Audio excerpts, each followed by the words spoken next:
Bonjour tout le monde et bienvenue dans ce webinaire prestations et tâches. Nous allons aborder donc, comme le webinaire l'indique, donc tout ce qui est prestations, tout ce qui est tâches. On va voir plus le côté basique dans le sens où comment ajouter une prestation, qu'est-ce qu'il faut, etc. Qu'est-ce qu'il ne faut surtout pas oublier pour, euh, pour faire du tableau de bord après. Mais donc voilà, c'est un peu ce qu'on va voir aujourd'hui. On est en petit comité, n'hésitez surtout pas, si vous avez une question, d'envoyer un petit message dans les commentaires pour qu'on puisse y répondre. Si vous avez encore des questions à la fin de la réunion, n'hésitez pas. Si vous avez des questions après la réunion, envoyez-nous un petit mail. Il n'y a pas de souci. Je propose qu'on passe pas aux questions, mais qu'on passe à la démo, donc euh, directement dans Archix.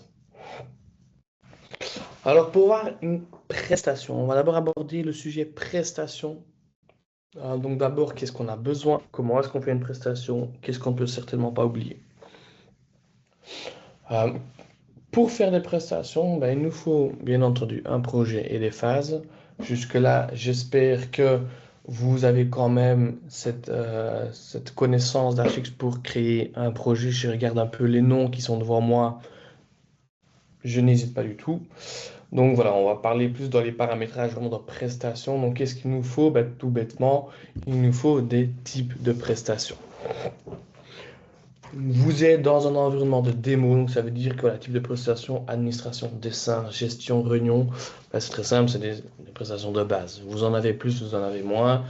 Vous indique toujours d'avoir un maximum de 15 types de prestations. On peut aller un peu plus loin, bien entendu, mais voilà, éviter d'aller trop loin pour pouvoir comprendre après ben, dans les tableaux de bord, dans des calculs à faire après, pour savoir combien de temps nous avons passé sur un certain sujet. Si à chaque fois il faut rassembler 5, 6, 7 sujets, ça va prendre plus de temps, plus d'énergie. Donc voilà, éviter d'aller plus haut que 15, 10, 15 prestations. Les types de prestations, ben, il y en a plusieurs, il y en a des différents. Et en fait, les colonnes les plus importantes des types de prestations, en fait, c'est les colonnes des frais généraux et de la marge ou des marges. Pourquoi? Parce qu'en fait, moi je prends l'exemple de deux personnes dans le même bureau, vous et moi, on travaille sous la même lumière. Quelqu'un fait de la gestion de dossier, quelqu'un d'autre est en train de faire du dessin. Pourtant, on utilise la même lumière, on utilise le même ordinateur, etc. Donc les frais généraux ben, sont d'office les mêmes. Et on doit faire en sorte que ben, les frais généraux et l'autre coût, qui est le coût de l'utilisateur, sont bien comptés lors de la prestation. Donc très important de aller dire dans votre prestation, dans votre type de prestation, que les frais généraux et la marge, si besoin, soient calculés au moment de la saisie de prestation. Les frais généraux et les valeurs ou les marges sont indiqués dans les coûts internes qui sont juste ici. Donc on a un frais général ici de 18 euros. Vous pouvez avoir plus, vous pouvez avoir moins. Faites bien le calcul pour savoir si oui ou non le calcul est bon et que les frais généraux sont à la bonne hauteur et sont bien réels. Ensuite, comme indiqué, nous pouvons ajouter une marge à nos prestations, donc à notre coût. On a deux façons d'indiquer la marge, on va dire. D'un côté, c'est un pourcentage de marge. On peut aller dire, voilà, on ajoute 10%. Ce pourcentage est toujours sur le coût de l'utilisateur. Donc, jamais sur les frais généraux, c'est toujours sur le coût de l'utilisateur même qu'on va ajouter 10% de ce coût-là au coût total. On peut aller dire aussi, non, moi, n'importe quel coût, j'ai le coût utilisateur, j'ai les frais généraux, je veux ajouter un frais, une marge fixe à ma prestation de 4 euros dans ce cas. Je parle de l'utilisateur, bien entendu, quand vous allez dans les paramétrages de l'utilisateur, vous avez pour chaque utilisateur un moyen de dire, voilà, quand je clique sur Lawrence, le coût est à 27, le tarif est à 85. Je peux à tout moment changer le contrat et dire, ben non, ce ne sera pas 27, il a une augmentation à 30 euros. Mais moi, par contre, quand l'heure ou la prestation sera en régie, ben je voudrais qu'Archix calcule que pour les prestations de Lawrence, je calcule 110 euros en régie par heure. Voilà, je modifie et c'est fait. Je passe dans mon coût interne, donc voilà, donc les frais généraux et la marge sont activées, il arrive que pour des réunions de chantier, par exemple, ben, les frais généraux ne sont pas actifs. Ça arrive. Pourquoi? Parce que parfois, on a des indépendants. Et dans ces indépendants-là, ben, en fait, ils travaillent de manière indépendante. Ils ont leur propre voiture, ils ont leurs propres frais, etc. Donc, il n'y a pas de frais généraux à ce moment-là à tenir en compte. Et parce qu'il n'est pas au bureau, il n'utilise pas de l'eau, ni de l'électricité, ni rien. Donc voilà, il se peut qu'il n'y a pas du tout de frais généraux. Maintenant, d'un autre côté, ben, il va peut-être avoir des kilomètres. Qu'est-ce qui change en fait un peu la donne dans ça? C'est, ben, ça veut dire que ben, dans une type de prestation, on ne comptera pas 18 euros en plus en termes de frais généraux. Bien entendu, pourquoi est-ce que j'indique des kilomètres qui sont indiqués ici dans les unités? Ben, c'est parce que probablement le collaborateur qui va ou l'employé qui va indiquer sa prestation de 1 heure, 2 heures, 3 heures, ben, va aussi nous indiquer lors de sa prestation que pour une réunion de chantier, il a peut-être fait 1 heure de réunion, mais il a roulé 130 km.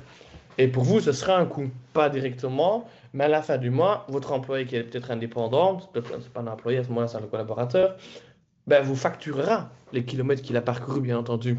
Donc, vous devez quand même en prendre compte dans votre calcul de frais internes ou de coûts internes sur votre projet.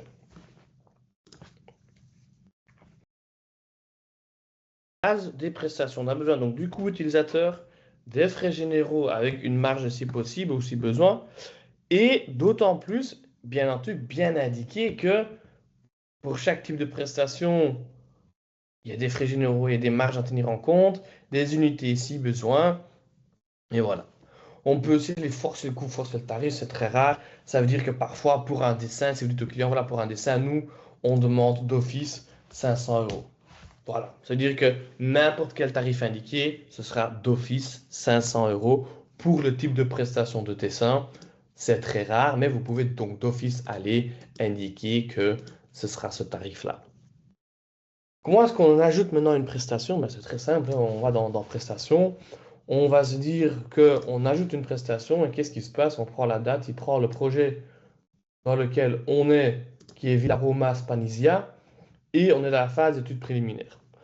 La phase étude préliminaire, pourquoi est-ce qu'elle est indiquée? C'est très simple, je réannule ma prestation, je passe dans détail projet et on voit donc ça c'est vraiment la page de base de notre projet. C'est vraiment la page la plus simple, la plus basique avec toute l'information qui nous indique où on est, le projet actuellement, non financière bien entendu. Je vais dans détail, je fais éditer les détails et ensuite j'ai une case qui dit phase en cours.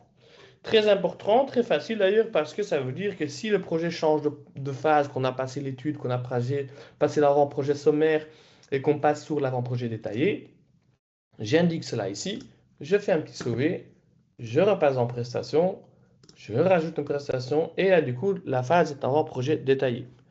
C'est un petit clic qui semble de rien, mais imaginons le nombre de fois que vous ajoutez une prestation sur un projet, c'est un clic en moins à faire sur la phase ou pour indiquer la phase sur votre projet. Temps gagné, c'est du temps que vous pouvez aller investir dans votre dessin, dans votre vrai métier d'architecture, au lieu d'aller mettre votre temps dans la saisie de prestations. Ensuite, je choisis un type de prestation. Je peux aller dire, voilà, c'est une réunion que j'ai faite, par exemple. Je peux aller choisir le nombre total d'heures, je fais 2 heures. La réunion était par Teams, comme maintenant, par exemple, pas besoin d'indiquer des kilomètres. Je fais un petit sauver, ma prestation est enregistrée. La différence avec les petits points ou les petits plus au vert qui est juste ici, je peux aller dans n'importe quel module. J'ai le choix d'aller chercher ou d'ajouter une prestation depuis ce petit plus-là. Ce n'est pas une nécessité ni une obligation d'aller dans le module prestation pour ajouter la prestation. La même chose ici, voilà, je prends une réunion de chantier. La réunion de chantier a duré 2 heures et j'ai roulé 130 km comme tout à l'heure. Or que je me dis maintenant, je ne vais pas mettre un total d'heures, je vais mettre un début et une fin. Je peux dire voilà que de 13h à 15h, j'ai fait ma réunion de chantier. Je peux ajouter une description à ma prestation et je peux faire un sauvé nouveau. L'avantage du sauver nouveau, c'est qu'il y en a qui ajoutent leur prestation au moment précis qu'ils ont fini courant de la journée, c'est magnifique. Il y en a qui le font à la fin de la journée, c'est magnifique aussi. Et ce petit bouton sauver et nouveau vous sauvera encore une fois beaucoup de temps. Au lieu d'aller chercher le petit plus vert à chaque fois pour acheter une prestation, vous faites un petit sauver nouveau et vous restez sur la même page et vous pouvez aller changer les projets si besoin à chaque fois lors de l'encodage de la prestation. On a vu comment ajouter une prestation normale, on peut aussi aller ajouter une prestation tout court en régie. On a un petit régie qui est là. C'est très simple, c'est aller dire, voilà, cette prestation que j'ai ajoutée maintenant, que ce soit administration ou autre, c'est en régie. Donc ça veut dire que voilà, ça ne faisait pas partie du contrat de base qu'on a convenu avec le client. J'ajoute une prestation en régie. Maintenant, on a souvent la question qui nous revient, voilà, Laurence, on aimerait bien avoir un peu plus d'automatisation sur les heures en régie, on aimerait bien comprendre le collaborateur ou autre chose, c'est on voudrait que le collaborateur soit obligé d'ajouter la prestation en régie. On a deux possibilités pour ça. Je vais dans contrat, c'est très simple, c'est un contrat en régie entièrement, je fais édition et je dis que mon contrat est en régie. Lors de l'encodage de la prestation maintenant, je n'ai même pas la possibilité d'aller désactiver le en régie. Pour chaque phase dans ce projet, nous serons d'office en régie. Il s'arrive bien entendu aussi que un contrat n'est pas entièrement en régie, mais qu'il y a une, deux ou peut-être plusieurs phases en régie. Et là, effectivement, vous pouvez dire que voilà, la phase chantier, par exemple, n'est pas en pourcentage, mais en régie. Et donc là, on va vraiment indiquer au niveau de la phase que la phase est en régie, mais que tout le reste tel qu'il est. Au moment de l'ajout de la prestation, ben, très simple, avant-projet détaillé n'est pas en régie, mais si je vais sur chantier, la prestation sera d'office ou par défaut en régie.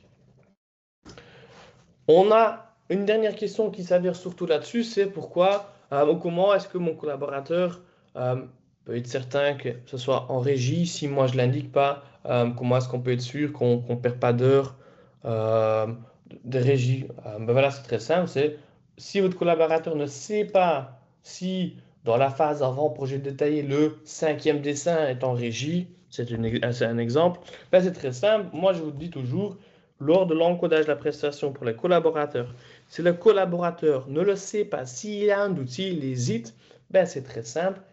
Dites-lui d'indiquer en régie. Vous, de votre côté, en tant que manager, ben moi, vous avez une vue sur les heures en régie. Vous recevez dans la facturation, bien entendu, le fait que pour la villa, on a 330 € à facturer en régie. Et au moins, ça vous donne une alerte. Ça vous donne vraiment, on va dire, une connaissance de ce projet-là. Que si vous facturez ou que votre collaborateur ne met pas les heures en régie, comme les deux qui sont ici, ben, ils disparaissent un peu dans le pot des heures totales de votre projet à ce moment-là. Donc, si vous hésitez ou que le collaborateur hésite, mettez en régie pour être sûr que cette heure-là sortira du lot à ce moment-là. Et ensuite, si possible, vous la remettrez pas en régie, mais juste dans les heures. Mais bon, au moins, vous avez su que cette heure-là a potentiellement devait être facturée. Qu'est-ce qui se passe maintenant lors de ces encodages de prestations? Ben, c'est très simple. Là, on voit déjà que pour la phase avant projet détaillé, nous avons une marge négative de 374,60 €. Pourquoi? Ben, c'est très simple. Si je repars dans le coût interne, ben, nous voyons que pour chaque prestation, nous avons un coût horaire de 30 €. Même je suis à 30 €. Et ensuite, ben, on a parfois des kilomètres qu'on a rajoutés qui sont à un certain 0,42 centimes dans ce cas-là. Et donc, on a voilà, un total coût à chaque fois qui apparaît avec tous les calculs qui sont faits, avec les frais généraux qui sont calculés, etc. Donc, chaque prestation fait qu'au fait, ben, votre coût interne ben, augmentera au fur et à mesure. Je ne vais pas expliquer comment budgétiser des heures. C'est plutôt dans un webinaire de contrat qui est déjà en ligne sur notre site web. Mais je veux juste aller profiter du moment pour dire, voilà, j'ai Laurence qui travaille 100% sur le projet. J'ai ma première phase qui a des honoraires, voilà. Et donc, en fait, pour chaque collaborateur, pour chaque utilisateur d'Archix, dans le module prestation que tout le monde a, tout le monde aura une vue si, à condition des heures sont budgétisées pour cette personne-là, je pourrais aller voir que voilà, pour études préliminaires, moi, Laurence Nobel, a 48,07 heures budgétisées pour cette phase-là. Donc je peux immédiatement, lors de ma prestation, si je vais aller chercher mes études préliminaires, je vais dire que j'ai fait une petite gestion de 2 heures. Je fais un petit sauver nouveau, je repars dans l'étude préliminaire, j'ai fait de l'administration pendant 3 heures et je fais sauver. Voilà. Et très bêtement, au fur et à mesure, je vais aller voir que pour l'étude préliminaire, il ne me reste plus 48 heures, il ne me reste plus que 43 heures. C'est une indication, bien entendu, pour le collaborateur s'il veut savoir s'il travaille un peu trop lent, trop vite, est-ce qu'il y a encore beaucoup d'heures, pas beaucoup d'heures. Ce n'est pas une question négative, c'est au fait donner une petite part de responsabilité à votre collaborateur pour que lui ou elle, il ou elle, puisse avoir une gestion de temps pour être sûr que, par exemple, si j'arrive à 45 heures et que je sens que le projet n'est pas du tout fini ou que l'étude n'est pas du tout finie, je peux aller voir avec mon gestionnaire de projet ou mon manager pour aller voir qu'est-ce qui se passe, qu'est-ce qu'on fait. On anticipe au fait avant que le problème, avant que les nombres d'heures soient vides ou soient terminés pour éviter toute discussion après avec le client. Donc même le collaborateur peut avoir une petite part de responsabilité dans les heures qui lui appartiennent. Il y a certains moments où nous ne pouvons pas ajouter des heures sur un projet. C'est très simple. Quand un projet est sur n'importe quel statut, il peut ajouter des prestations, hormis le moment où le projet est fermé. Quand quelqu'un veut ajouter une prestation, c'est très simple, il reçoit une notification, vous ne pouvez pas créer de prestation sur un projet fermé. Même le bouton sauver devient obsolète. Nous avons même ajouté une nouvelle fonction depuis hier sur Archix qui est qu'on ne peut pas ajouter de nouvelles prestations lorsqu'une phase est réalisée à 100%. Ça veut dire quoi? Ça veut dire que dans ce contrat, vous avez la colonne réalisée. Si une phase, si une phase est réalisée à 100%, hein, donc la facture est envoyée, les heures sont faites, le client est d'accord, etc., on peut aller dire que la phase est réalisée à 100%. Ça veut dire que voilà, une fois que le collaborateur viendra ajouter une prestation sur études préliminaires, je vais d'abord changer mon statut de mon projet, bien entendu, sinon ça ne fonctionnera pas du tout. Je suis Cloud Admin dans cet environnement-là. Et donc, si je vais ajouter une prestation sous études préliminaires, moi, en tant que Cloud Admin, j'y arrive, mais votre collaborateur qui n'est pas Cloud Admin tout court, ne pourra pas ajouter ne pas ajouter de prestations sur cette phase-là. Il y a seulement le Cloud Admin ou le gestionnaire du projet que vous indiquez ici, qui aura la possibilité d'ajouter des prestations. Éditer, supprimer des prestations restera possible à tout moment. Si vous ajoutez une prestation et que la phase est à 100% et que vous avez activé cette fonction-là, vous ne pourrez plus ajouter de prestations si vous n'êtes pas gestionnaire ou cloud admin. Vous avez aussi la possibilité de dire à vos collaborateurs, regardez, on vous oblige à ajouter vos prestations, vos heures dans Archix pour la semaine. Voilà, vous avez donc le temps pour, dans ce cas-là, 7 jours. Les 7 jours précédents, vous pouvez toujours ajouter des prestations. Ça veut dire que si moi, en tant que collaborateur, je vais ajouter une prestation le 9 juin, je n'aurai donc pas la possibilité de le faire.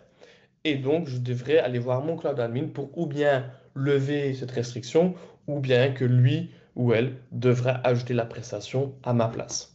Pour les managers entre vous, donc si au fur et à mesure les prestations sont ajoutées, vous avez donc le tableau de bord prestations qui vous indique directement à combien d'heures quelqu'un travaille en totalité. Je peux aller voir ça pour le mois de janvier par exemple, où Laurence a travaillé 113 heures, Xavier a travaillé 127 heures. Quel est le coût de chacun? Est-ce que pour vous, en tant que manager, c'est normal? Est-ce qu'il a travaillé assez d'heures? Est-ce qu'il coûte pas trop cher? Est-ce que vous trouvez que les heures doivent peut-être être diminuées, augmentées, etc. Donc voilà, en termes de tableau de bord prestation, vous pouvez directement aller voir ça. Je ne parle uniquement du tableau de bord prestation, tout court parce qu'on parle de prestation. Je ne vais pas aller plus loin en détail ni dans la rentabilité parce que pour ça, on a besoin de d'autres paramètres. J'ai pas du tout de questions sur ce sujet, je vois, à moins qu'il y en a encore qui rentrent. Je ne sais pas si vous avez des questions. N'hésitez surtout, surtout, surtout pas à en poser, même pendant au cas où. En termes de prestations, nous avons fini. Nous allons passer maintenant sur le paramétrage et le côté tâches dans Archix. Beaucoup d'entre vous connaissent déjà la logique d'un schéma de phase et d'aller créer des phases dans le contrat lors de la création de projet. Maintenant, cette manière de travailler pour les schémas de phase sont entièrement les mêmes que les schémas de tâches. Donc, nous avons indiqué ici quelques schémas de tâches ou de modèles de tâches, comme indiqué ici, qui sont préparés à l'avance. Nous allons prendre par exemple l'étude préliminaire. Alors, le modèle de tâche, ne, ne, ne, ne vous effrayez pas, ce n'est pas parce qu'il y a beaucoup de tâches dans un des modèles que ça va être ajouté dans tous les projets. Non. Donc, un modèle de tâche, c'est comme un schéma de phase, c'est où vous mettez une base, un modèle, un schéma qui va vous aider à franchir la première étape. Ça veut dire ne pas ajouter chaque tâche manuellement dans votre projet. On peut aller ajouter donc un modèle de tâche tout simplement avec le bouton ajouter. Comment ça se passe? C'est très simple. Quand je ferme juste ça, nous faisons ajouter. Nous allons ajouter d'abord le titre de mon modèle. Le titre, ça peut être n'importe quoi, comme vous voulez. Allons dire que c'est après vente, par exemple, et le titre de ma tâche. Et on peut aller ajouter des tâches, du coup, à ce modèle-là. 1, 2, 3 tâches. Et on peut aussi aller ajouter des tags. Que sont maintenant des tags? Je vais supprimer cet exemple-ci. Des tags comme ici, voilà, nous allons ajouter un tag, par exemple, à toutes les tâches qui ont un lien avec les études préliminaires. Pour en fait, ensuite, on va voir ça dans les tableaux de bord de tâches, pour aller se dire, OK, voilà, je voudrais bien avoir tout ce qui concerne l'étude préliminaire sur différents projets. C'est pour aller un peu faire des tableaux de bord, des tableaux croisés, on va dire, mais directement sur Archix. Faites bien attention, nous indiquons toujours que pour l'encodage des paramétrages, des schémas, etc., qu'il n'y ait pas tout le monde qui se lance là-dessus. Pourquoi? Parce que très, très bêtement, ben voilà, étude préliminaire, dans ce cas-ci, dans les tags, ben, il y a un accent. Imaginons que je fais étude préliminaire, mais sans accent. J'appuie sur Entrée, je crée un deuxième tag, ce qui n'est pas du tout le but. Donc c'est pour ça que regardez bien, faites bien attention quand même quand vous allez préparer ces choses-là. C'est une fois qu'il faut faire la préparation, une fois que c'est fait, c'est fait. Mais au moins, faites juste un peu attention que vous ne polluez pas votre environnement avec des informations qui ne sont pas du tout nécessaires.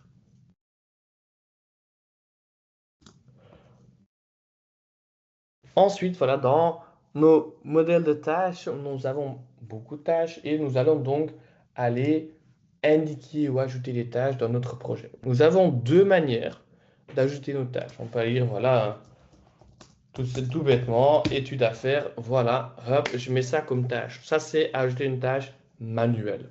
On vient de passer quelques secondes, quelques minutes sur nos modèles de tâches. Bien entendu, c'est le but aussi d'aller les utiliser.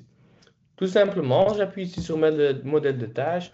Je vais dire que on ajoute des tâches pour l'étude préliminaire sur laquelle on était tout à l'heure. Et voilà toutes les tâches études préliminaires. Je peux donc dire, voilà, j'aimerais bien ajouter ce modèle-là, mais je ne suis pas obligé d'ajouter chaque tâche qui arrive dans ce modèle-là. Je peux dire que voilà, euh, l'assistance, ben, on ne le fait pas ou le client ne le veut pas, tout simplement.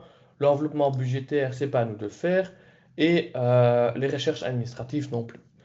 Ça nous permet de encore une fois, de ne pas polluer notre projet avec des tâches qui n'ont pas lieu d'y être et de vraiment nous focaliser sur les choses, les tâches qui nous concernent, qui concernent le projet et de se concentrer sur ce qui est vraiment nécessaire, ce qui est vraiment important. Nous pouvons aussi aller dire, voilà, dans les utilisateurs, je sais que Xavier va conduire ce projet-là, qui est gestionnaire de projet par exemple, et il fera donc toutes les tâches. Et donc automatiquement, en ajoutant Xavier ici, il ajoutera pour chaque tâche l'utilisateur Xavier. Ce n'est pas grave si Xavier est ajouté à la tâche enveloppement budgétaire, je n'ajoute pas la tâche enveloppement budgétaire. Donc ce n'est pas un souci, vous ne devez pas vous poser un problème pour ça. Je fais donc choisir et qu'est-ce qui se passe? Voilà, les tâches que j'ai donc sélectionnées apparaissent dans la phase étude préliminaire avec l'utilisateur Xavier Rayet qui est donc ajouté en tant que voilà, gestionnaire de la tâche. J'ai donc assigné ces tâches-là à Xavier. Qu'est-ce qu'on peut faire maintenant de suite? Ben, j'appuie sur la tâche ou bien c'est vous en tant que manager qui dites voilà, Xavier, vous avez le temps jusqu'au 30 juin pour finir l'établissement du programme. Je sauve, j'ai le nombre de jours restants et j'ai la date fin de la tâche. Je peux aussi aller dire voilà, non, je n'indique pas de date, ça c'est à faire, c'est mon collaborateur qui gère. Mais je voudrais bien en tant que manager savoir où en est l'examen, l'examen est en attente. Euh, oula, est en attente car programme pas encore établi. Par exemple, j'envoie, je sauve. Pourquoi est-ce que c'est important d'avoir des commentaires, d'avoir un minimum de suivi dans les tâches?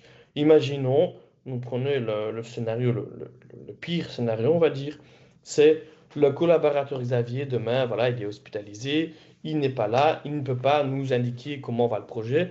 C'est pour ça que c'est primordial vraiment d'avoir les tâches dans Archix dans votre bureau pour avoir un suivi. Un collaborateur qui ne répond pas au téléphone, qui est malade, qui est hospitalisé, n'importe quelle raison, si votre information est dans Archix, vous pouvez continuer. Votre client vous appelle, vous pouvez lui donner une réponse. Ah, l'examen n'est pas encore là parce que le programme n'est pas encore établi, le programme n'est pas encore approuvé, etc., etc., etc.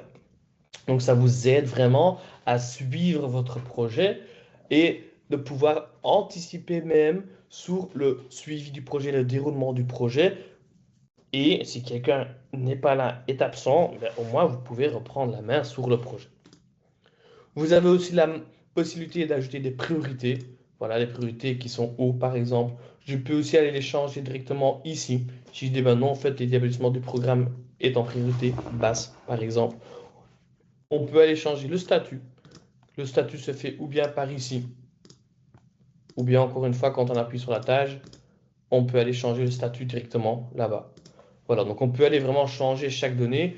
Bien entendu, faites attention, remarquez bien que les tâches que je modifie ici dans le projet, il n'y a rien qui se modifie dans le modèle des tâches en paramètres.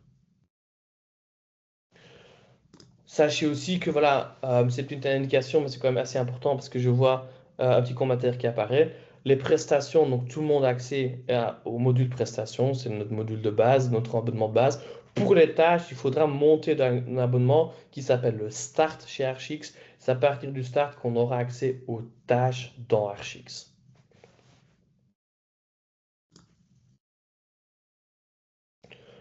Donc voilà, nous avons donc parlé aussi des réactions des tâches, parlons des priorités, des statuts des tâches. Nous avons aussi la possibilité d'aller dire, voilà, cette tâche est terminée. Vous voyez qu'elle n'apparaît plus, elle disparaît. Nous avons un petit bouton qui fait réapparaître toutes les tâches terminées. Au moins, encore une fois, on se focalise sur ce qui est nécessaire. Les tâches qui sont terminées sont terminées. Si à la fin d'une phase, à la fin d'un projet, on veut quand même revoir un peu le déroulement, ben, pas de souci, on peut aller afficher les tâches terminées dans le projet.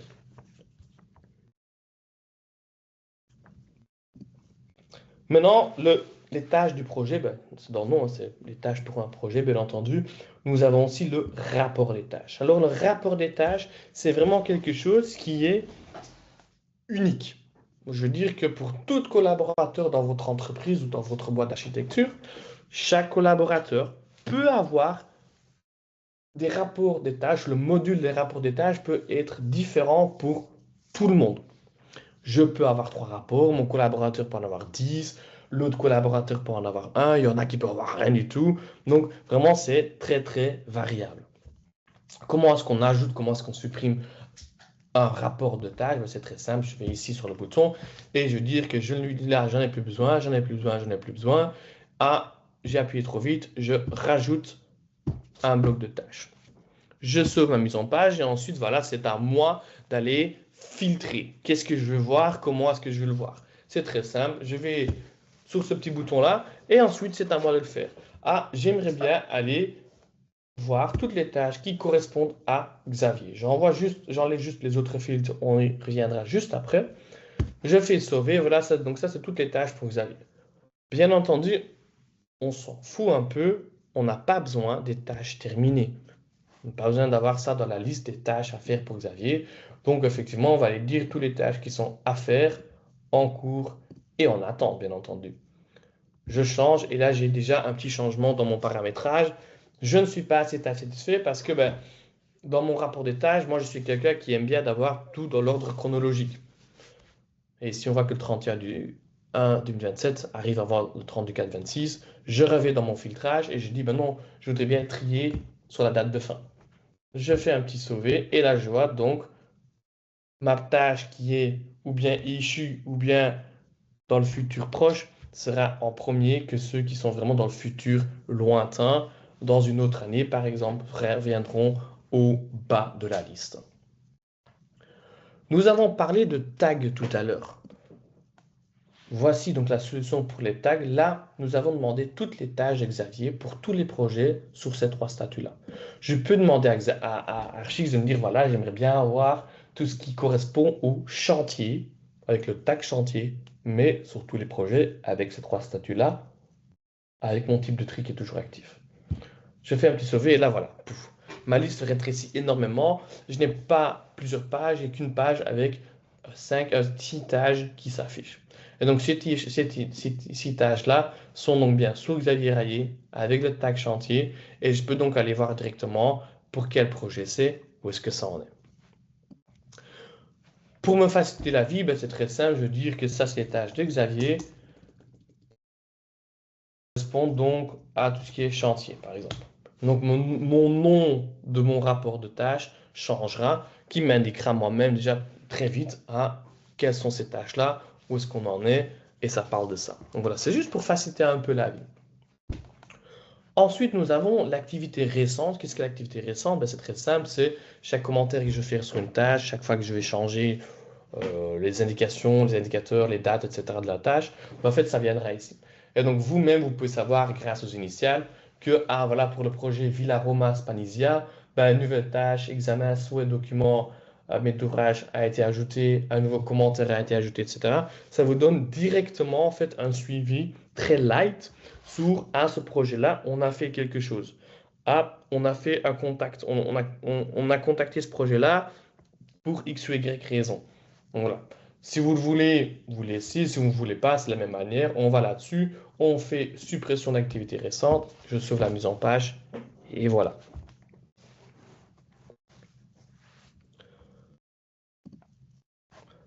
Donc si une tâche est finie, c'est très simple. Voilà, ici, si je appuie sur ma tâche et que je dis que la tâche est finie, elle se finit automatiquement. Elle disparaît aussi de mon tableau de bord, tout bêtement, parce que je n'ai pas indiqué que je voulais les tâches en statut terminé. Pour ceux qui ont l'abonnement pro qui est au-dessus du Start, qui est l'avant-dernier abonnement d'ailleurs, ont la possibilité d'aller dire, voilà, je vais sur ce bouton-là, qui m'indiquera mon rapport de tâches que je venais d'avoir, mais pas en forme de liste, mais en forme de planning. Donc ici, vous voyez donc les tâches pour certains projets. Dans ce cas-là, c'est presque le même, mais bon. Et donc, du coup, on a aussi voilà, la tâche dure du février à fin avril. Mais ici, je peux aussi dire, ben non, malheureusement, elle a pris du retard, et donc elle prendra peut-être jusqu'à fin juin, par exemple, ou elle a pris du retard, elle va jusqu'à fin juillet, etc. Donc, je peux aller changer mes tâches telles que je le veux, en fait. Je peux les changer de place, je peux les changer de date, il n'y a pas de souci, j'appuie sur sauver. Une fois que j'appuie sur sauver ici, ça changera aussi dans mon rapport de tâches. Je ne sais pas si vous avez encore d'autres questions sur les tâches ou si vous avez encore des questions sur les prestations que nous venons donc d'aborder. Donc effectivement, les prestations est un time only que tout le monde a vu.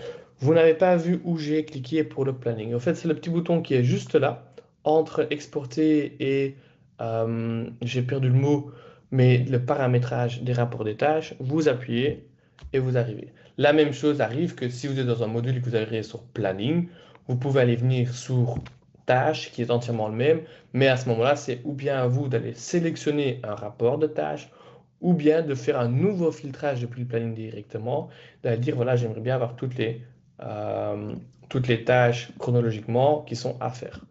Donc à ce moment-là, vous pouvez, maintenant j'ai pris un statut qui n'est pas dans cette démo-là, c'est pour ça que j'ai une petite erreur, mais donc voilà, je peux aller changer mon filtrage directement dans le planning. Donc comme je disais, tout ce qui est prestations, c'est du time only. Tout le monde a accès à ces deux modules-là. Quand on parle de tâches, on parle sur un module Start directement. Et quand on parle de planning, on parle sur un abonnement pro. Voilà. Si vous n'avez pas d'autres questions, je regarde encore un peu le chat pour voir s'il y a des gens qui écrivent, mais je ne vois rien apparaître. Je vous remercie pour votre temps. Ce webinaire sera aussi mis en ligne sur notre site web.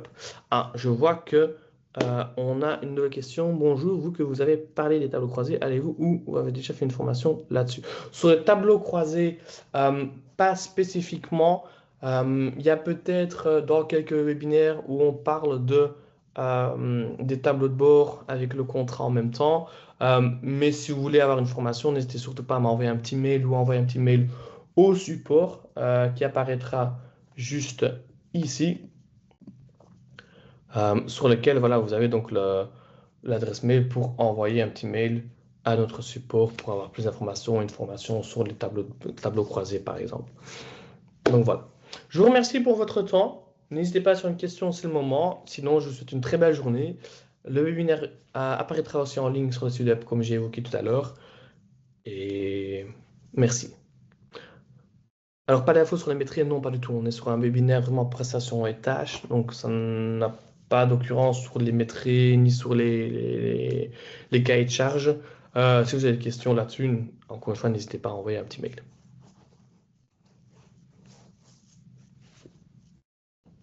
Merci à vous. Passez une très bonne journée.